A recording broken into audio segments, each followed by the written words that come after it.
Why is it that there are no businessmen or oligarchs on the EU list, and indeed none have even been put forward to go on that list? Okay. I understand. Surely if you hit people like Abramovich, who use the City of London as their kind of playground, you would send a much stronger message to Russia.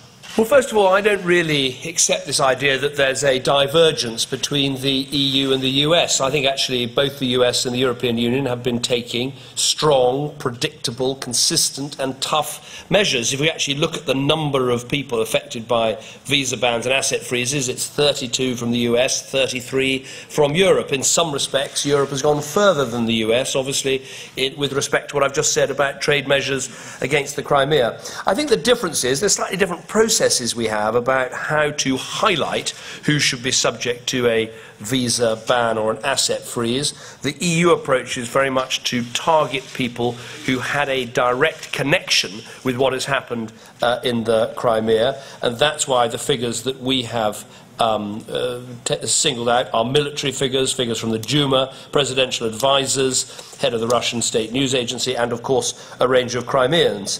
The Americans have done that, and then also added also some other people, as you said. But we have slightly different approaches, but generally I think the EU and US are actually working well together at demonstrating, as I said, a strong, tough, consistent and predictable approach.